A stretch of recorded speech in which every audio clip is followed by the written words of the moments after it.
Hello, students. We are meeting for our next lecture, and we were discussing food and starch industry, and we have started food industry. Under that, in the last lecture, we have seen the food preservation techniques and traditional techniques, curing, and in the last lecture, we have discussed in detail industrial or modern technique.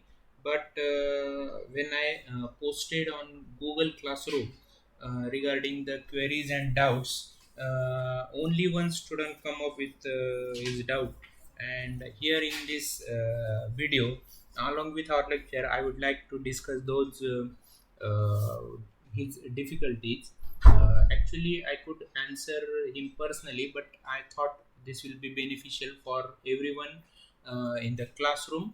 So under traditional technique he has doubt what is burial technique. Okay, how burial process can help for or it can preserve the food. So burial of food can preserve it due to variety of factors. Okay, so lack of light or lack of oxygen, cool temperature, pH level, or desiccants in the soil. So burial may be combined with means all these factors which are in combination, they are helpful for food preservation. So many you must have seen many root vegetables are resistant to spoilage and require no other preservation than storage in cool and dark condition. For example, burial in the ground such as in a storage claim. So some eggs are traditionally created by placing eggs in alkaline mud or other alkaline substances, resulting in their inorganic fermentation through raised pH instead of spoiling. The fermentation preserves them and break down some of the complex or less flavorful proteins. Okay, so cabbage was traditionally buried. Even your cabbage, you must have seen this. You must have tasted also. Okay, since your childhood, this cabbage was traditionally buried under during autumn season in northern US. This is American, you can say, old technique where the cabbage was buried under the soil. Some methods keep it crispy, while other method produce sauerkraut crot. Okay, so a similar process is used in traditional production of kimchi.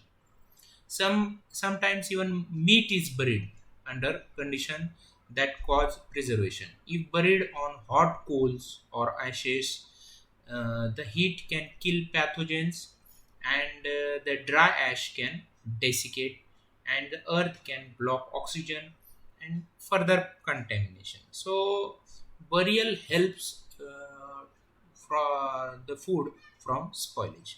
So, if buried where the earth is cold, the earth acts as like a refrigerator also. Even in India, in the part of India that is in Orissa, it is practically to store rice by burying it underground. This method helps to store for 3 to 6 months during dry season. Okay, sometimes a butter and similar substances have been preserved as bog butter in Irish peat bogs for centuries.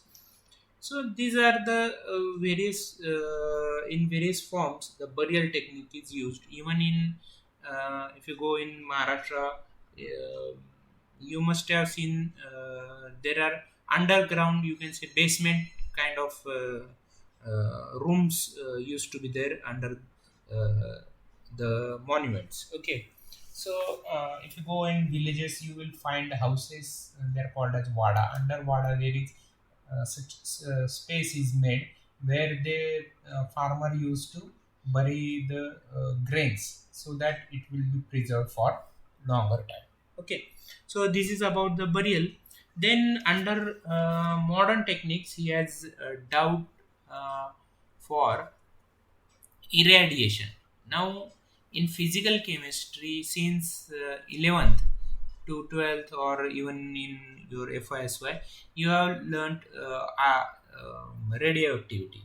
So in this irradiation technique, what is done, the food is exposed to ionizing radiation. Now these radiations can be beta particles or it can be gamma rays. So such radiations, uh, the food is exposed to such radiation. So it is one of the food processing technology available to the food industry. So it due to ions are created, or ionizing radiations are there, they create the ions and thus they kill the microorganisms. Okay, so it is used to control organisms that cause foodborne disease and to reduce food losses due to deterioration. So it is mainly used for preservation of spices or fresh fruits. So this is all about irradiation, means irradiating the food material. So that is very important because this irradiation is called as cold pasteurization. Okay, so it is like pasteurization, but it is a cold pasteurization when there is no heating. So national and international expert bodies have declared food irradiation as wholesome. Means this is a you can say non there is no problem, there is no threat to the health. So you can use it for food preservation. So all over the world, approximately 5 lakh tons of food items are irradiated per year worldwide in 40 countries. Not all over the world, in 40 countries of the world, nearly 5 lakh tons of food items are preserved by irradiation technique. So it is well known and well accepted technique. Then after that, the student has problem or doubt with pulsed electric field electropolarization. So what is this? Actually, the food is kept between the two electrodes. Okay, and when you place it in between two electrodes, then pulsed electric field is applied. Okay, means it is a type of electric field which is applied, and this electric field brings out the enlargement of the pores of the cell membranes of the microorganism. Means as it's like a applying pressure, or you can say applying kind of force, so that the pores, means small holes which are there on the cell membrane of the microorganism, they enlarged, and it is enlarged to such a extent that microorganism get killed. Okay, so that is why it is called as electroporation. So this is pulsed electric field electroporation.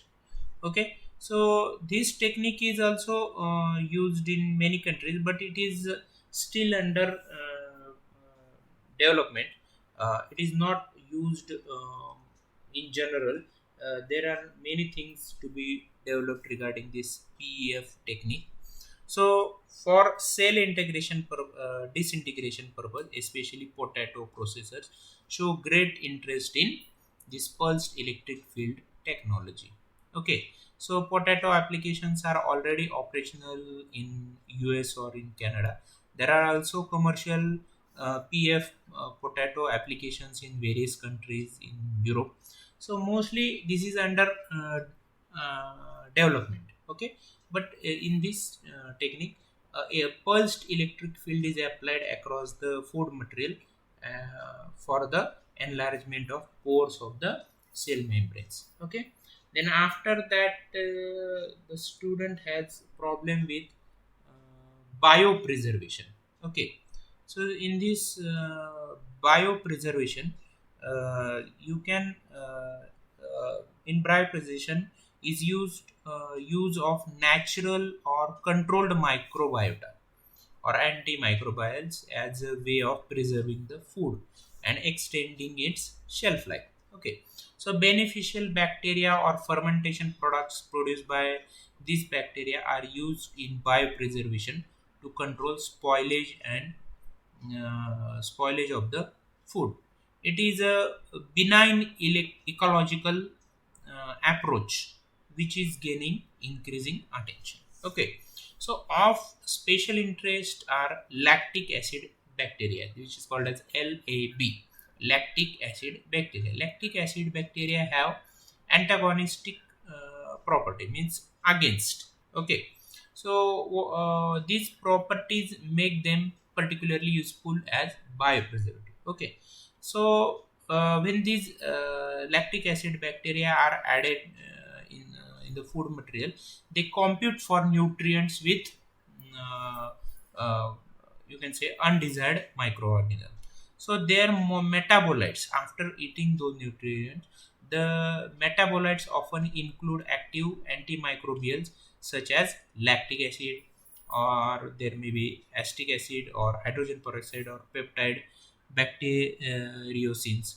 So some of these lactic acid bacteria produce antimicrobial nicin, which is particularly effective preservative. So all these metabolites after eating nutrient, these are responsible for killing of microorganism. Okay, so this is about the biopreservation. And last, he asked hurdle technology. Hurdle technology is not a one specific technology. In hurdle means it is a you can say it is if you know hurdle race, means every time while running there are some hurdles. The organizer put some hurdles, so you have to overcome those hurdles, you have to jump over that. Okay, so here also whatever technologies or techniques we have discussed under modern technology, they are the hurdles for the microorganisms. Okay, so if they can't overcome the hurdle, they get killed. Okay, so here in a same technique, that is in hurdle technology, the combination of above discussed technology. In combination, two three technologies are combined so that microorganism will be killed and food is preserved 100%. So that is about the hurdle technology. Now we'll move ahead of our discussion of our chapter, and we'll start with the food additives. In last lecture, I have given you the brief introduction of food additives. Food contains enzymes that all of you know. So these enzymes can reduce the quality. Some okay. So food itself can be spoiled. Okay, bacterial and fungal contamination may also occur. So this is one more problem. Various practical methods are used to protect food from decay, that we have discussed just now in the previous lecture and today's lecture. So sometimes salting or pickling, these methods can be used for food preservation. More modern techniques include freezing, drying, and refrigeration. Some food additives are used specifically to preserve the food from chemical process such as oxidation. That is antioxidant. Antioxidants inhibit the oxidation. Sometimes you can add vitamin C is act as a reducing agent, that is antioxidant. The number of additives in food has increased considerably over last few years, and you cannot imagine it has crossed the number 3000, means more than 3000 chemicals are used as food additives or food preservative material. Okay, so in Europe, all additives must be declared on packaging, no doubt, means whatever method of preservation and if the chemicals are used, they should be mentioned on packaging. Okay, so they are listed with an E number. Okay, so before every number E letter, capital E letter is used. So the substances are classified according to their use. So coloring additives have numbers from 100 to 180. Okay. If it is a preservative chemical, then it has numbering from 200 to 290. Okay. Antioxidants, E numbers, they are from 310 to 321. If it is an emulsifier or stabilizer, then it can be 322 to 494. So this list includes around 350 substances that have been approved as safe. So this is about the food additives. Now first question comes in mind. Actually we have discussed that, but that question is purpose. What is the purpose of these food additives? Means what are, why one should add the food additive? Under that, first is the purpose of food additive. First is uh, alter the taste. Means whenever you go in the market, if you ask for, suppose if you want to drink the milk, okay, so they will ask you, oh, which flavor you want.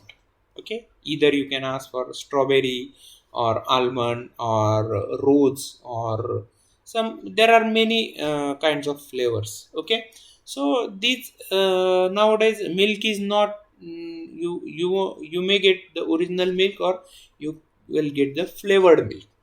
There are even chips. There are n number of flavors in chips: tomato or spicy or salty or mania or onion or many other kind of flavors are there. So what is the purpose of this what is that, there you have to add in the food, that is the flavoring agent that will change the flavor. So the purpose of, one of the purpose of this food additives is to alter the taste. So you can add flavorings or you can add sweetening agent. Okay, or you can add flavor enhancers. Okay, so one of the example for this uh, food additives for changing the taste or alter the taste is monosodium glutamate. That is one example. Then next purpose of food additives is alter the color. Okay, so just now I given you the example of uh, milk. Milk is white in color, but if you go in market, if you ask for flavored milk, you will have various colored milks. Okay, even for just now we have celebrated the kojagiri. In the kojagiri evening, we celebrate it by drinking milk, but that is not a normal milk. You add many dry fruits, you add many coloring agent, or you add saffron is responsible for change in color. Okay, saffronला मराठीत काय म्हणतात, केशर. So when you add that saffron, the original white colored milk turns to yellow. Okay, so these are the some of the food additives which are responsible for altering the color. So alteration of color also enhances its cell.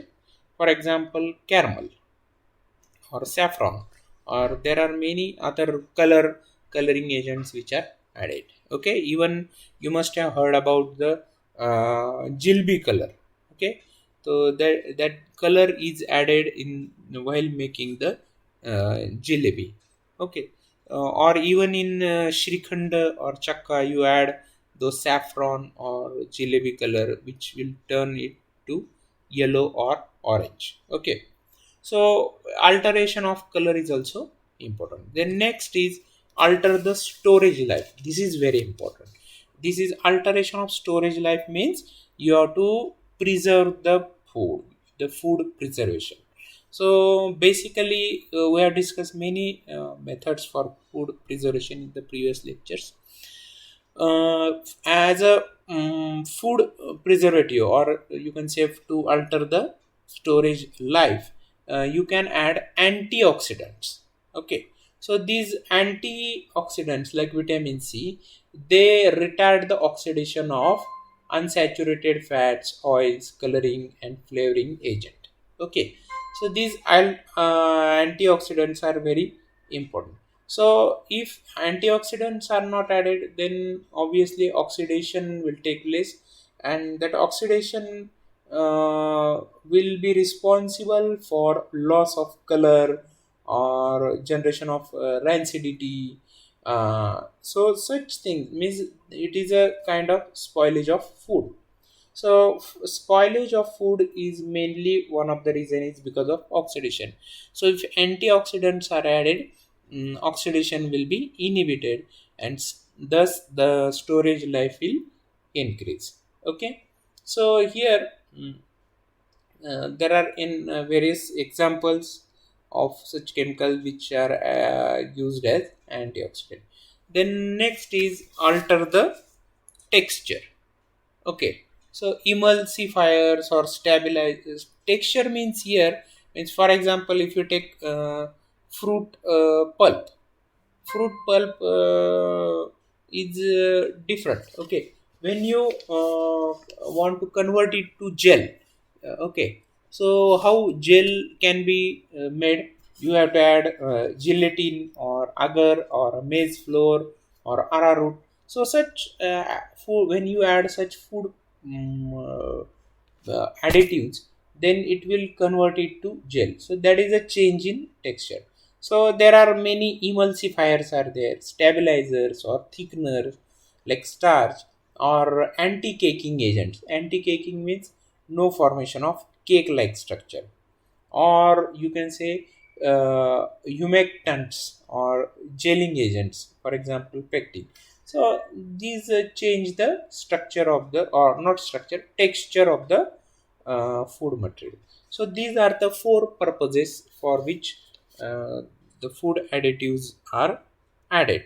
Then we'll go to the next point, that is what are the, we'll discuss those, all those enhancers or sugar substitutes or sweeteners or food colors. So what are those? So mainly many chemicals are added to food for their preservation and enhancing their appeal. These are mostly these food additives are flavoring agents or sweeteners, or they can be antioxidants, they can be dyes, or they can be fortifiers. Fortifiers means protectors, or they can be emulsifiers means emulsifying agents, and anti foaming agents. Okay, so these are the some of the food additives. So one of them is food preservative. Okay, so these are chemical substances which are added to food materials to prevent their spoilage, okay, and to retain their nutritive value for long period. Okay, so as far as preservatives are concerned, we have discussed in detail in the previous lectures. So these preservatives prevent the rancidity of food. Rancidity means converting it to undesirable or foul condition, conversion to the such undesirable condition. So this rancidity of food material is prevented, and it inhibit the growth or kill the microorganism. Means here there are two kinds of food spoilage that we have discussed already. One is due to exposure to the atmosphere, so oxidation, atmospheric oxygen responsible for the food spoilage, and then other is the microorganism.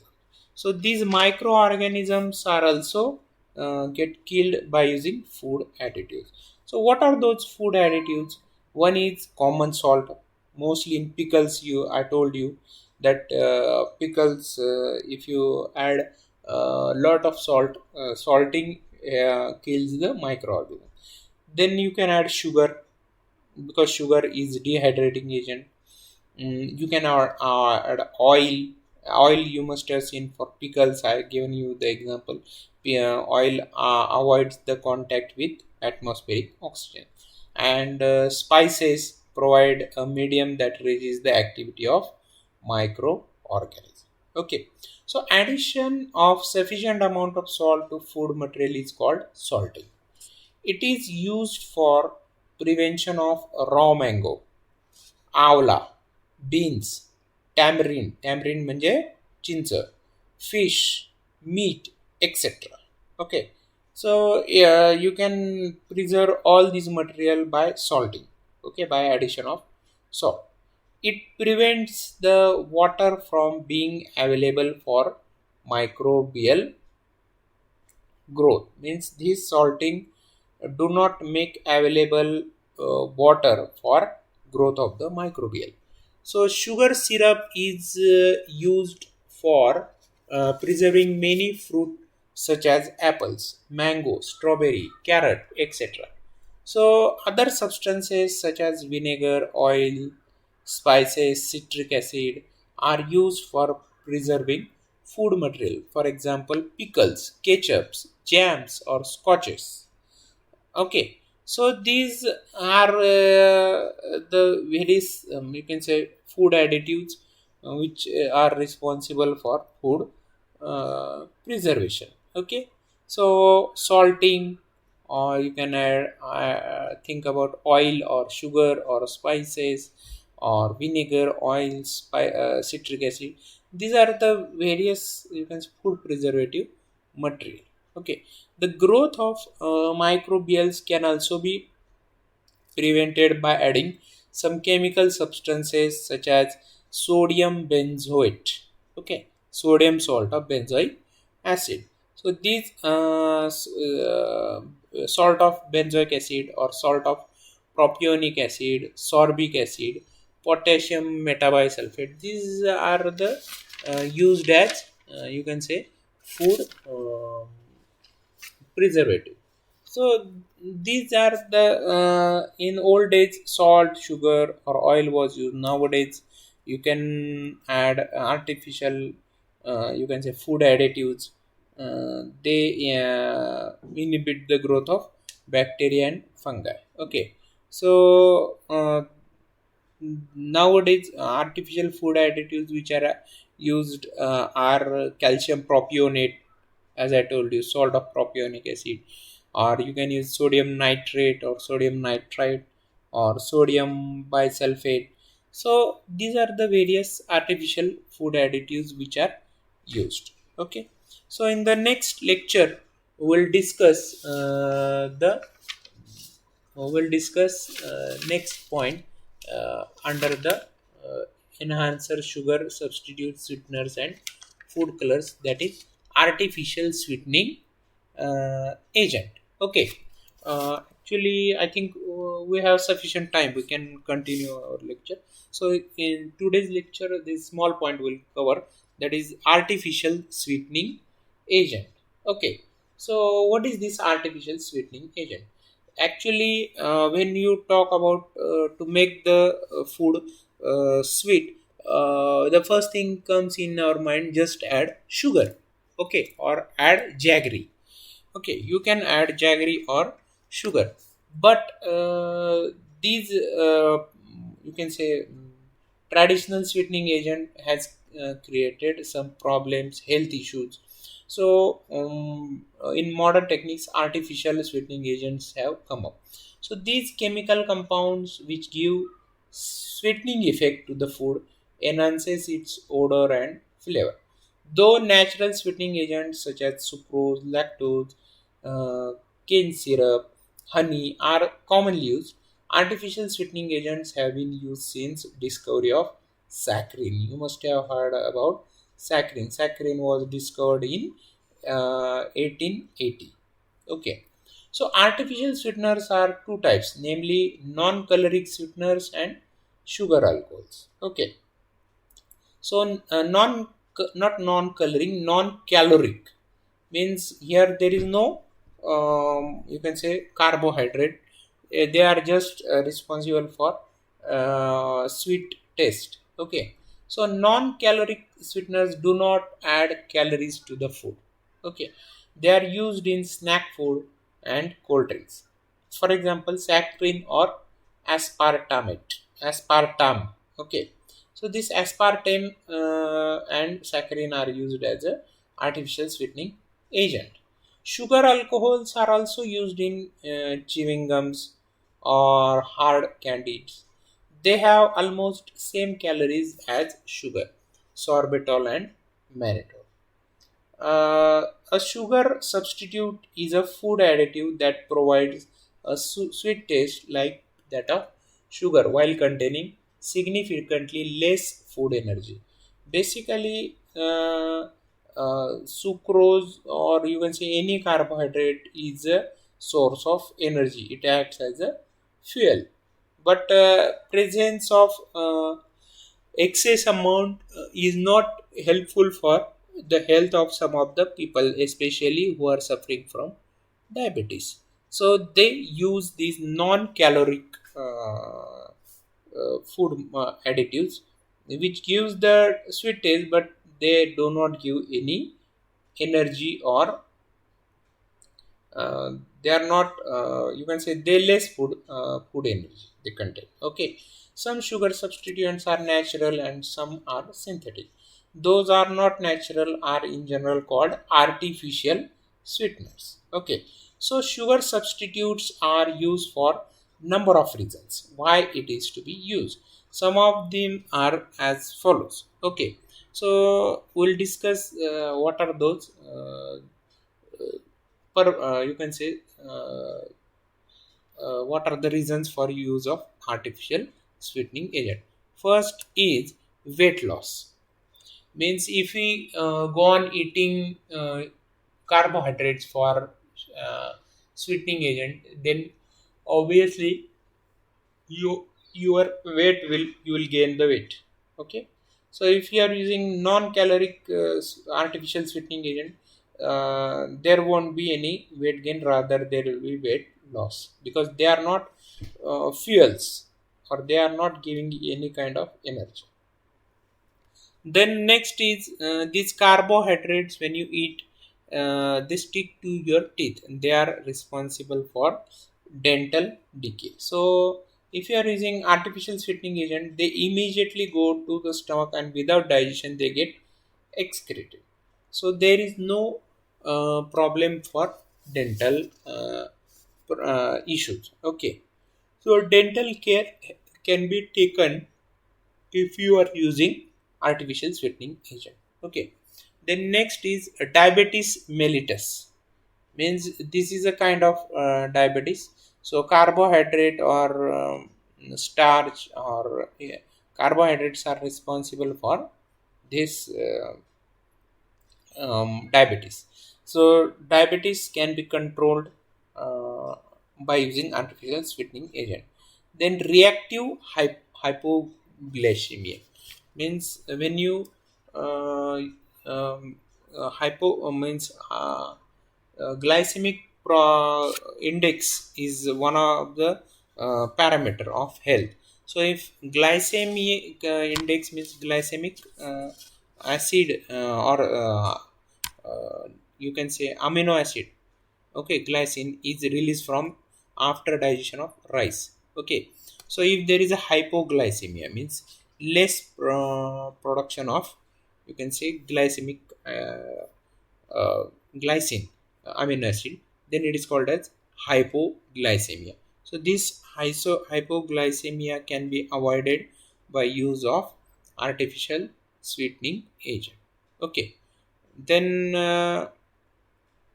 avoid processed food. Means mostly in processed food this sweetening agents are used. Okay, so you can avoid this processed food. Then uh, cost many sugar substitutes are cheaper than sugar because of their long shelf life. Okay, so and high sweetening intensity. So cost is also get reduced if you are using artificial sweetening agent. Now these are the some reasons for adding artificial sweetening agent. So we'll for today's lecture we'll stop here. We'll discuss this chapter the next one in next lecture. Thank you.